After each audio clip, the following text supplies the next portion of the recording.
Good morning, students. Myself, Renu Soren, teacher of St. Michael's Academy, Betia, Chhavni. Welcome to e-learning classes. आज मैं आप लोगों को class 9th के हिंदी व्याकरण पुस्तक से पाठ शब्द निर्माण पढ़ाने जा रही हूँ। शब्दों का निर्माण उपसर्ग एवं प्रत्ययों के माध्यम से की जाती है।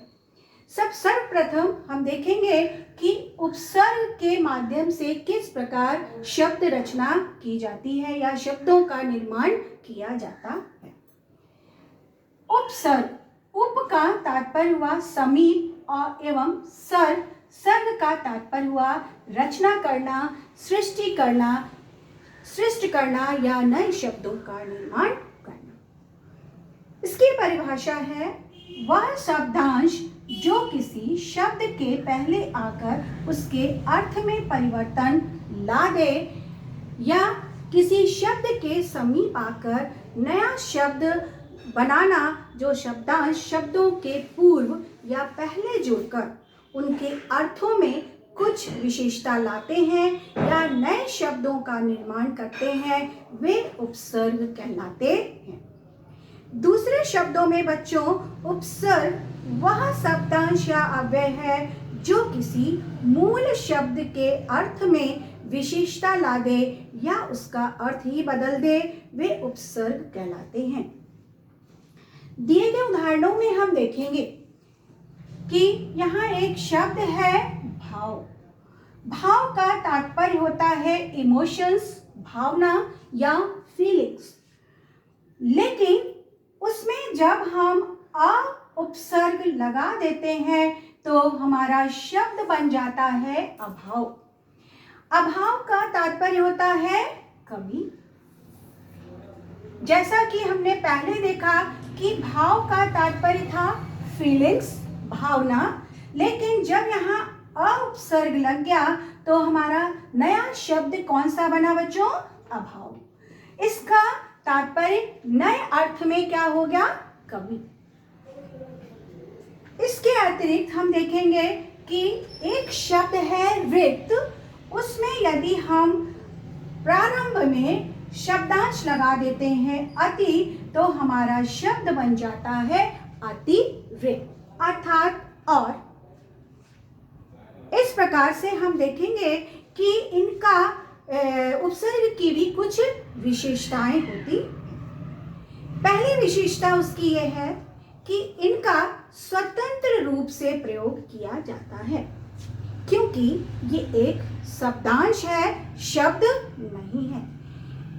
जी हाँ बच्चों, ये एक स्वतंत्र रूप से नहीं कर सकते हैं। क्यों? क्योंकि ये एक शब्द नहीं है, ये एक शब्दांश है, एक शब्द का अंश है। दूसरी जो इसकी विशेषता है, इनका प्रयोग हम शब्दों के पूर्व या पहले ही किया जाता है और पूर्व में लगाकर नए अर्थों की रचना की जाती है। अब हम देखेंगे कि उपसर्ग के तीन भेद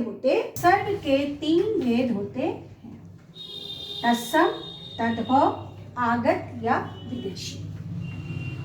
तत्सम वे उपसर्ग कहलाते हैं जो संस्कृत भाषा से हिंदी में आए हैं। जैसे अनु का तात्पर्य होता है पीछे, समान, पश्चात। अनु जोड़ राग। हमने एक शब्द है अनु राग, इसमें अगर हम अनु लगा देते हैं तो बन जाता है नया शब्द अनुराग अर्थात समान प्रेम। भूति, अगर हम इसमें अनु लगा देते हैं तो बन जाता है नया शब्द अनुभूति अर्थात एक समान महसूस करना। अप का तात्पर्य होता है हीन, अभाव, बुरा। अप में मान में यदि हम अप लगा देते हैं तो बन जाता है हमारा नया शब्द अपमान अर्थात निरादर। अपमान करना, निरादर, ये नए शब्द का निर्माण। दूसरा भेद हम देखेंगे तद्भव। तद्भव वे शब्द जो संस्कृत के उच्चारण को सहज बनाकर या संस्कृत के ही अपभ्रंश या बिगड़े रूप को हम तद्भव कहते। इसके उपसर्ग हम देखेंगे अन, उन, नी।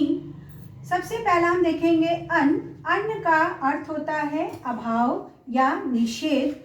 इसका उदाहरण हम एक देखेंगे। अगर हम पढ़ में अन लगा देंगे तो अनपढ़ बन जाएगा।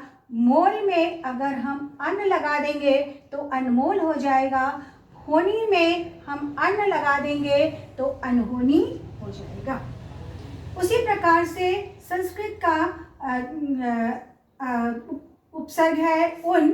उन का तात्पर्य होता है कम, मतलब उन में 30 में हम उन लगा देंगे 29। उसी प्रकार से नी उपसर्ग में उसका अर्थ होता है रहित या बिना।